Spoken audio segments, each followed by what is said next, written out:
chemistry, and very, very basic chemistry. Before it was, independent variable and that kind of thing, and what is life and biology. But now we're getting into, this is an atom, and this is protons and neutrons. So it's a very distinct shift. And then we're also going to talk about the cell and the parts of the cell. And so that is all going to be one test. So this is like part 2 of our first test. Going along with that is going to be a presentation on parts of a cell. So I'm going to pass around this sheet. Now, this is from 5th hour. You're going to write your name next to it so just kind of ignore this. Basically, I just didn't want to print out another sheet. So just ignore their names. And you can pick an organelle and pick anyone. Imagine again that I just didn't want to print out another sheet. And pick an organelle from the side here, and that's what you guys are going to present on. And you're going to present to the class one of these structures that's found in the cell. And this is what your presentation is going to be on. Is your organelle common to both plants and animals? Found in specialized cells? That's one I get a question about a lot. A good example is the nucleus. Like if you get the nucleus is found in most cells, but in the blood cell, for instance, in red blood cells, it is actually absent. Red blood cells do not have a nucleus. So that would be an example of it is not found in red blood cells. So that would be an example of how you would answer that one. So then you give size, location in or around the cell, function, and a picture. And you would have this as like a Google slide. You want to make a poster. I've had people do posters before. You could have some kind of visual of your organelle and, of course, a works cited. And this is an individual presentation, and it'll be due next Friday. So you have a good amount of time to work on this, okay? The only thing I ask is that you all are different. Now, just kind of ignore that one. So within this class, you guys are different. Does that make sense? Okay. So go ahead and get signed up for that, and then we will get started on notes for today while that is going around. So, as I mentioned, we are talking about basic chemistry today. Ms. Hackendall has a really good chemistry class, which I highly encourage you to do as a science credit. Now, of course, I'm very partial to my classes. I think my classes are a lot of fun. But chemistry is really important, especially if you plan to go to college for science-y something. A lot of colleges will look to see if you have had a chemistry course. So if you're planning to go to college for science something, chemistry is a very good option. It's not for dual credit, but it is just regular credit, but it is very good to have in your on your schedule. But all things are made of atoms. Living, non-living, whatever, they are made of atoms. Everything is made of an atom. And atoms are made of protons, neutrons, and electrons. Protons, neutrons, and electrons are the smallest things that make up an atom. And protons, neutrons, and electrons have charges.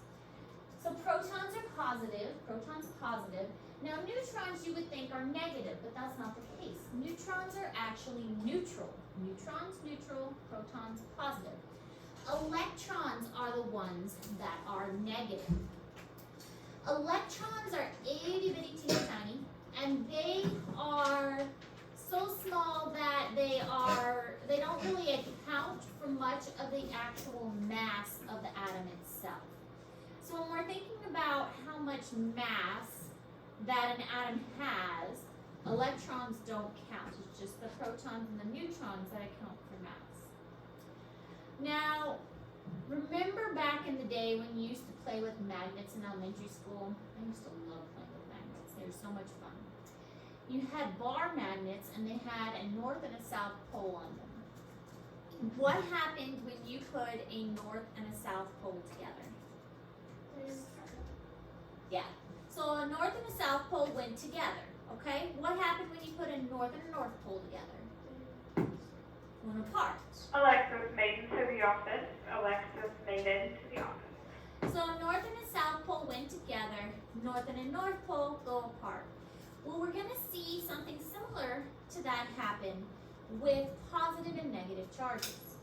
If you have two positive charges, they're going to repel. If you have two negative charges, they're also going to repel. If you have a positive and a negative charge, they are going to attract to each other. So just kind of keep that in mind as we go forward, because that's going to be something that's important, especially when we start to talk about bonding. Positive and negative attract, two like forces repel. And I'll give you a moment to finish writing that down, because then we're going to watch these two short video clips.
Atomic theory really started to come into focus here in Cambridge University.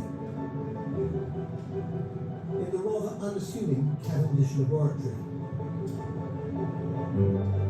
With the work of the physicist Joseph John Thomson, known as JJ.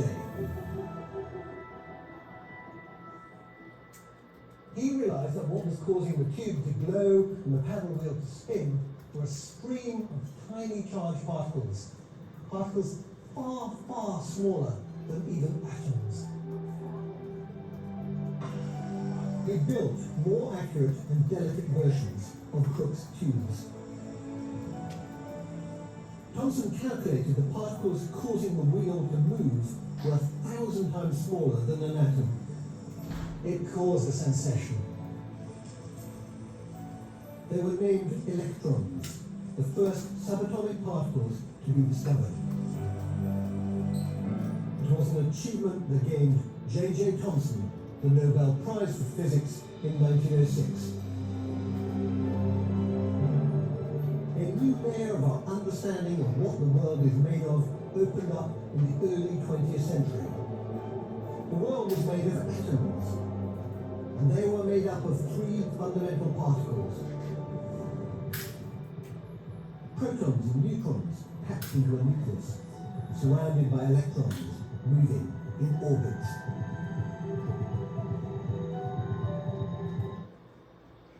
So it's interesting how they discovered it, and I sometimes think, like, we just take it for granted now when we learn about this stuff, that this is how it is. How brilliant the people had to be who discovered this, and how their minds had to work to actually figure this out. I mean, we learn about it now and we take it for granted, but somebody actually had to figure this out to begin with. Electrons are the smallest subatomic particles. They are negatively charged and in constant motion around the atom's central core. Atoms always have equal numbers of protons and electrons. Protons are positively charged particles found in the atom's central core, or nucleus. Atoms have equal numbers of protons and electrons. Neutrons are uncharged particles found in the atom's central core, or nucleus. Hydrogen is the only atom that doesn't have neutrons. Alright, this is in Google Classroom, so you don't have to do anything with this, but it shows basically the setup of an atom. We've got positive protons, neutral neutrons, and this is found in the nucleus. So the protons and the neutrons are in the center, And then the electrons spin around the outside. So remember that the, what was that word we learned about that means stable internal environment? So there you go, homeostasis. So if we have 5 positive things, how many negative things do you think we're going to have? If they want to balance each other out. 5. Because it's all about balancing. It's all about homeostasis. Please dismiss high school softball players. Please dismiss high school softball players at this time. So it's all about balancing. If we have 5 positive protons, there's likely going to be 5 negative electrons too, because it's all about balancing things out. And that's what we're going to see with the atom. All about homeostasis and maintaining that balance. So there's something called the atomic number. The atomic number is the number of protons in the atomic nucleus. This is the number that we're going to see on the periodic table. We'll get to the periodic table in a moment. The periodic table is, I'm sure you guys have all seen it. I mean, we've all seen the periodic table in like science classrooms ever since we were little. And the elements, what? Yeah. Did you memorize a lot of them? I know quite a bit of them. Good. Hydrogen, helium, lithium, beryllium, boron, carbon, nitrogen, Look at you. oxygen, gold, silver. Yeah. Well, some of them are weird because they've got like silver is Ag. It was And- the periodic table song that Yeah. the periodic table song. It's like a song with all Oh, of that them. helps. But when we look at the periodic table of elements, think of elements as on the periodic table. So they're pure substance that consists only of atoms with the same number of protons. And so they're like the purest you can get. And then at some point, when we look at the periodic table, scientists just started to figure out, well, the periodic table is arranged by like number of protons. And so it's like 1 proton is helium, 1 proton is hydrogen, 2 protons is helium, and so on, and it keeps going up. 6 protons is carbon. But then scientists are like, well, what if I added like 100 protons or 101? And so they just kept making new elements. And so by the time you get to the bottom of the periodic table, it's like made up elements because they're like, let's just add more, and let's add another, and let's add another, and then they made up stuff. Yeah, I had a project last year in physical science, and I didn't even know what mine looked like. And it Because they just made it up. well, it lasted only like point something seconds for me to like see it. And that's it. Yeah. This hackathon made us pick a bunch of random ones towards the bottom of the periodic table where like nobody knows what they are. That's fun. So they made us do a bunch of I think when it came down to other people got common ones, but then when it come down to Yeah. 6th to 7th hour, whatever hour, right, in the Yeah, last we had hour, like all the hard ones. we had Cause She Oh. made everybody's different. uh-huh. Oh, I like that. I like that. So you guys have a little bit of background in this. That's good to know. There's, Well, we're not going to get too in depth either because biology. I know we learned a little bit about the periodic table with Miss Mitch. Yeah, that's when we had the quiz. I wasn't there. I got quarantined and I got an F on a project because I wasn't there and I didn't know how to do it. Yeah, she like gave us extra credit if we could list off like 20 of the elements on the periodic table in order. You know the things that like come from the ceiling? Mm-hmm. I got an F on that. Did you have to like spell your name with those or something? That'd be fun. You don't remember having to spell your name No, with the you- periodic table? I had phosphorus. I had to do a project on I had phosphorus. gold. phosphorus was no pink.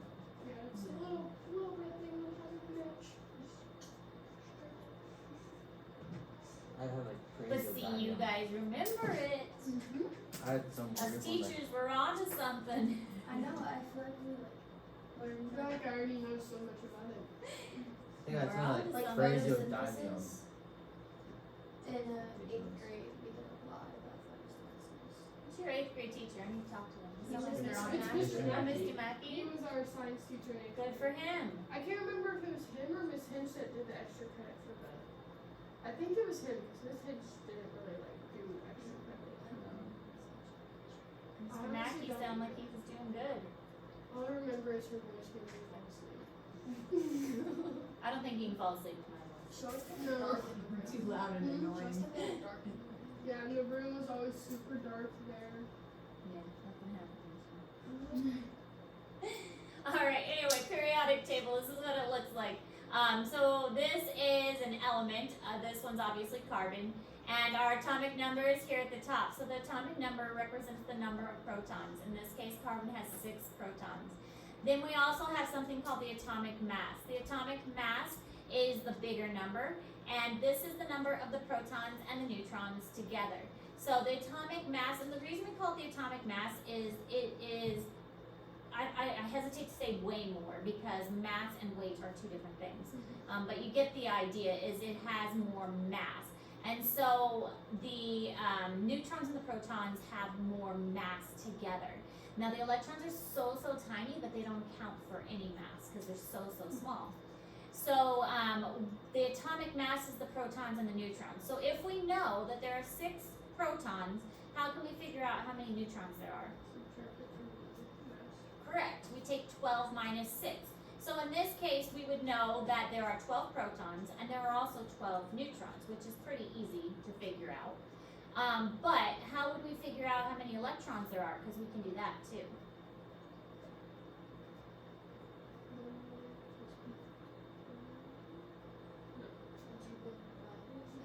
No? Because if there's, are protons positive or negative? Positive, and are electrons positive or negative? Negative, and what did we talk about homeostasis? They have to be equal. So it's 6. So it'd be 6, because if we have 6 positive and we want 6 negative to cancel each other out, then we can assume that carbon also has 6 electrons. So we can assume that if there's 6 protons, there are also 6 electrons. Now that's not always the case, but if we're looking at a balanced carbon atom, we can assume that there are 6 electrons as well.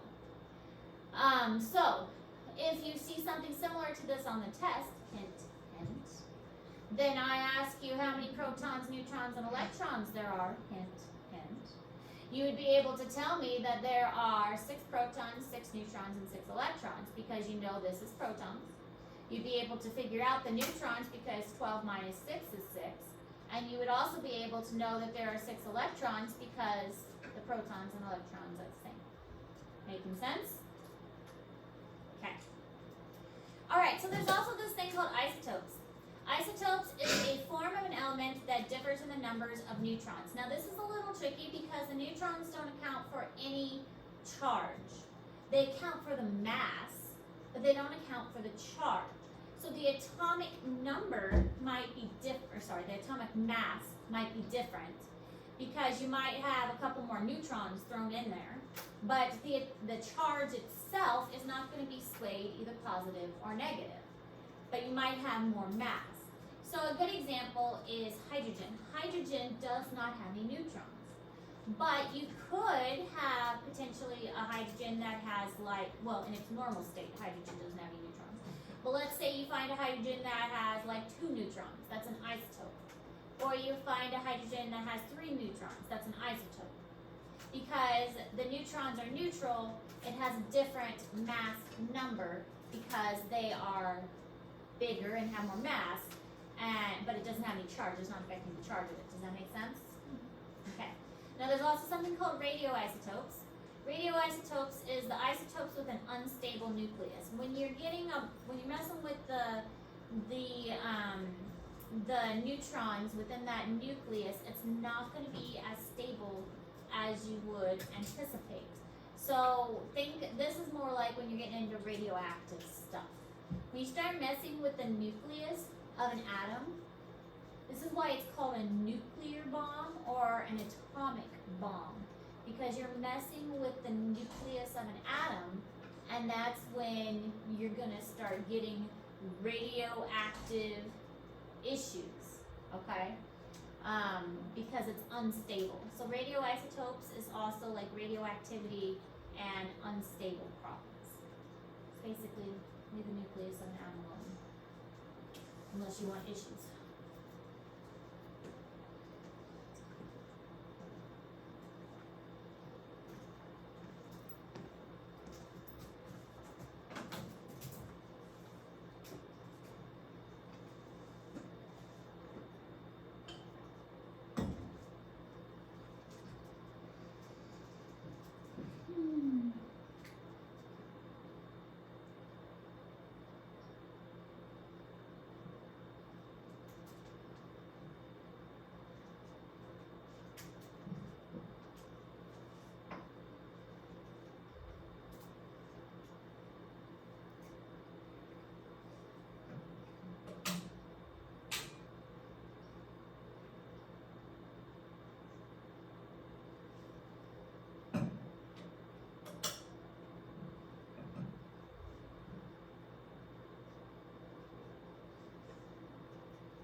The atomic number of an atom is the number of protons in its nucleus.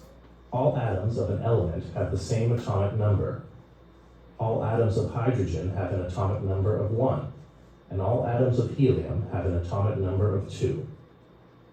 The mass number of an atom is the sum of the protons and neutrons in its nucleus. The mass number of this hydrogen atom is 1, and the mass number of this helium atom is 4. As you will see, the mass number of some elements can vary.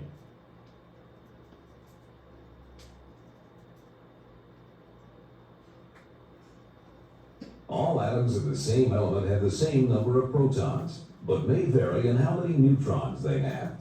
Atoms having the same atomic number but a different mass number are called isotopes. Hydrogen has 1 proton and no neutrons. Isotopes of hydrogen may contain 1 or 2 neutrons.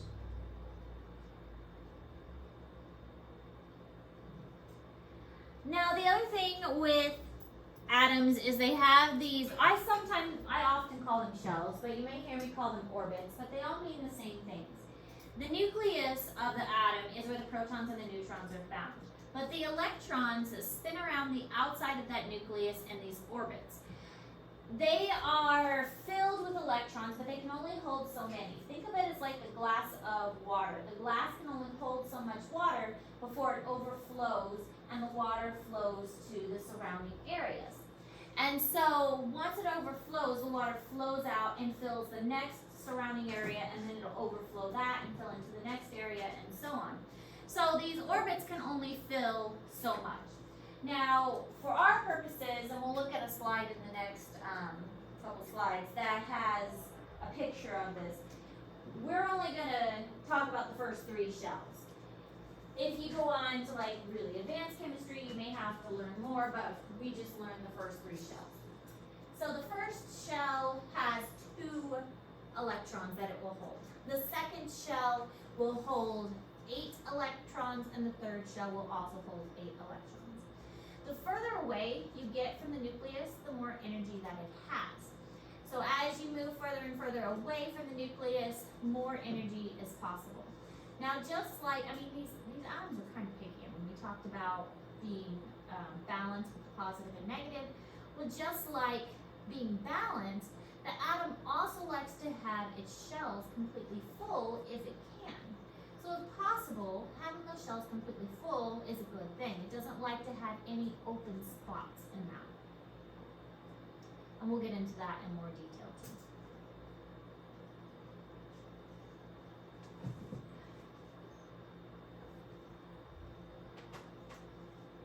So we can, and you don't have to write this down either, but we can move electrons to a higher energy shell. But in order to do that, we have to kind of like kick it to the next energy one, and that requires energy. When you kick something, that requires you to give it energy. We'll get into this a lot more when we do photosynthesis and cellular respiration. for photosynthesis, there's this whole electron transport chain that provides energy and creates energy. But in order for the electron transport chain to work, it requires sunlight energy. That's what kind of kickstarts the whole transport chain, is sunlight energy. Eventually, the electrons lose that energy and they have to kind of be recycled. So it is a process. Electrons have energy, but it has to be kind of recycled eventually. All right, this is in Google Classroom. You don't have to write this down, but it shows the different shells or orbits of the electrons. So really close to the nucleus, we have our first shell, which has 2 electrons. Then the second one has 8, and then the third one has 8. Again, we will not go any further than 3 shells out for our purposes. If you take like advanced chemistry or organic chemistry. Please dismiss middle school softball girls to come to the front of the school to get ready to get on the bus. Advanced chemistry or anything like that will need, will go beyond that. And then sometimes you have like 16 electrons, those kinds of things. The outermost shell is called the valence shell. The valence shell is the one you're really going to want to pay attention to, because that is the one where all the action happens and where all the interesting stuff is going on. So the outermost one is called the valence shell. Now, the shells are, and again, you don't have to write this down. The shells are just kind of a way for us to visualize, but they're really kind of three-dimensional. So these electrons are spinning around in a three-dimensional way around that center nucleus, and they make these, it's the ability to bond, and it's the electrons that allow the ability for these atoms to bond and form different things. So here's kind of how this works, and you're going to do an assignment with it, not today, because I already gave you an assignment, and I don't want to have to give you another assignment, but you will have an assignment with this later on. But we have different shells that'll be drawn on a piece of paper, and you'll have to place the electrons in the correct pattern. So here's a carbon one as a good example. It has a 6 in the middle, but for our purposes, you'll do P is equal to 6 for protons. We already talked about how neutrons are also equal to 6. And then we've got 1, 2, 3, 4, 5, 6 for our electrons. So this is what you would draw for carbon. For oxygen, we've got P is equal to 8. N would also be equal to 8. And then we have 8 electrons. So 1, 2, 3, 4, 5, 6, 7, 8. So in this case, we still have 2 openings. So that means oxygen can form 2 bonds still. Because it has 2 vacancies that it would like to fill. And so this outer shell is called its valence shell. But it's got 2 bonds that can still be formed within its outermost valence shell. This is making sense so far. Yeah? I see you look tired. You sleepy? Yeah? Me too. I didn't get to bed early enough last night.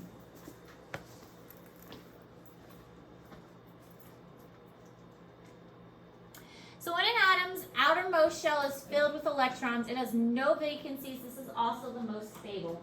I told you these atoms are kind of picky. They like things a certain way. The whole homeostasis thing we talked about. So when it is completely filled on the outside, that's when it's the most stable. If it does have vacancies, it's not particularly happy, and it wants to fill those holes up. And this is how bonding happens. We're not going to get into bonds today, but we will soon, because there are different kinds of bonds. Have you guys talked about covalent and ionic bonds before? Not really. Okay. Well, we'll learn about them. Covalent and ionic bonds, very important. And those are types of electron bonding that happens to join atoms together to make different things. It's really kind of cool when you think about it. Water, for instance, H2O. We all know what H2O is. Hydrogen, which is the H, is a gas. Oxygen, also a gas. Combine it together, what does it make? A liquid. Pretty neat. Take 2 gases, join them together, make a liquid. Pretty awesome. Carbon, a solid, combines with oxygen, which is a gas, to make a gas. So we're taking a gas, CO2, carbon dioxide, we're taking a solid, combining with a gas to make a gas. Pretty neat. Especially when you think about it like that. Carbon is a solid, but we're breathing it out. Breathing in a solid.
I saw these two big TVs sitting in the red printer, and I was like, maybe that's for me, so I don't have to use the Rolly projector. It wasn't. One looks for Mr. Clemens. He writes a bunch of like whenever he writes it. That's because that's all he does my album. He turns his back to us and writes on the board. No one is open. I requested it last year because mine's open. They need to keep Mr. Clemens for a bit longer. I don't think his projector. No, his projector. His projector works, but it's very dim. You can't see it with the lights on, and you can barely see it with the lights off. I have two TVs. I have two. Maybe they're Promethean boards, and I requested a TV, not a Promethean board. That might be what it is. Maybe they got Promethean boards and I wanted a TV. Count Like the those thing- special boards. Yeah, But well, the like that Promethean boards are like phone super expensive, and you can do a whole lot with them, but I didn't feel like I needed a Promethean board. So, I also wonder if one of the TVs is a new one to put in the weight room, since the one never turns on. Yeah. And the other one barely connects to the Wi-Fi system. I think they might be Promethean boards, like Mr. Bowman has, yeah. And I just wanted a TV, because, I mean, I don't write on my board terribly much. I It just prefer, looks on the side. yeah, I prefer like a whiteboard, because, yeah, I don't, Where would you put it? I asked for a rolly cart to put it on, so I could roll it out of the way. Yeah. That's what I would put it on. Your room's big enough. You got a big room and very little tables. This one. Every This time one's a I shaky table. I could always like move that table if that was more sturdy. Well, But this one, this leg is shorter than all the other legs. It's like Well, it's just- sometimes like the bottom you can screw it. yeah, this one's came with a screw. There's one there, but You Or can maybe one screw of- them. Yeah, try screw. Well, after notes, obviously. We're almost done with notes. We've only got a few notes left. Anyway, free radicals. Free radicals are solitary atoms that have unpaired electrons. So these are electrons that are kind of like running loose in your body, not necessarily a good thing. So they are very unstable. You might have heard of like free radicals in your body. They are not something you really want, and so you need things to kind of absorb these free radicals. Oftentimes you get like antioxidants, and antioxidants are really good at absorbing these free radicals in your body. So eating healthy, getting antioxidants, they're going to help absorb these typically unhealthy things in your body. Atoms with an unequal number of protons and electrons are called ions. And ions, we'll talk about more of these. And ions carry an either positive or negative charge. So let me explain how this works. Imagine you have a perfectly balanced carbon. It's got the 6 that it needs. It's got the 6 protons, the 6 electrons, it's happy. But all of a sudden, it gives an electron away. So now it's no longer balanced, it's no longer happy, but its electron's gone, so now it's kind of positive. It's not balanced anymore. That's an ion. When it is now slightly positive, it's an ion. It's actually called a cation when it's slightly positive. And then if you get an extra electron, and now it's got an extra electron, electrons are negative, and now it's got a little bit of a negative charge, that's called an anion. The way I remember it is, I think cats are positive and they give off nice, feely, warm vibes. So I imagine cations as positive and anions as negative. Because I have 3 cats and they make me all warm and fuzzy inside. Because they're warm and fuzzy outside. So cations have a positive charge, anions have a negative charge. And it's because they've either lost or gained an electron. What? I got really hungry. I have a snack closet. I got my lunchbox. I got money. Got my lunchbox. Does Got some gushers. I'm not thinking I should. I have grapes. I love Gushers. I have a bunch of stuff in these really good meat. Cold mac and cheese. Cold mac and cheese is so good. Made it Cold last night. pizza. Why are you looking like that? Cold Aren't you? mac and cheese and cold pizzas. Cold mac and cheese is Aren't you a delicious. teenage boy? It's Aren't so you good. supposed to Unless like it's everything? Panera's. I Panera's do eat has everything, but I have to warm everything up. Yeah. Izzy's getting me. Cold means it's not ready. No, like homemade mac and cheese. Homemade mac and cheese, like with the noodles in Velveeta, like a big Yeah, square Velveeta cheese cut up. It's great cold. That's what we it's have. so good. But my Izzy's noodles, agreeing over there. my noodles are a little funky. Half of them are elbow and half of them are bow tie. We might have the elbow noodles. That's fair. You gotta be That's creative. really good.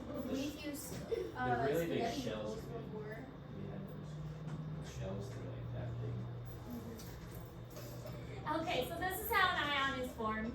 Sometimes you lose an electron. In this case, you can see this outer shell, the valence shell, had just one little electron just hanging out there.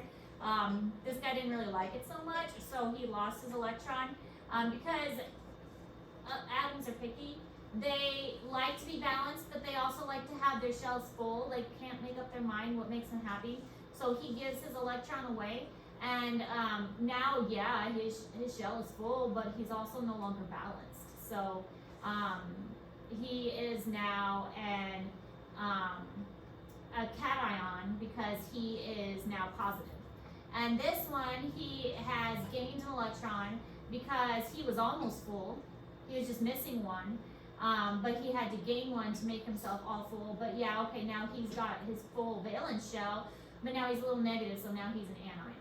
So it's kind of a balancing act. That do I want my shells full, or do I want to be positive or negative? What do I need? All right, that's all we're taking notes on today.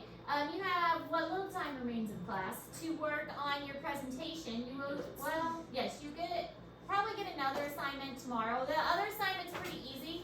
It's basically just putting dots on shells like this to figure out where the electrons go. So it's pretty simple. But we will not have class on Friday because you will be doing homecoming stuff instead. Questions? We'll probably actually be in the pep rally during the summer. Probably. But you will not be here. I shall miss you. Questions? Miss Atkins class? pros. Thank you. I'm glad you understood my very poor description of what you're supposed to do. I just didn't want to print another sheet description. We all have some of those things. I feel it's my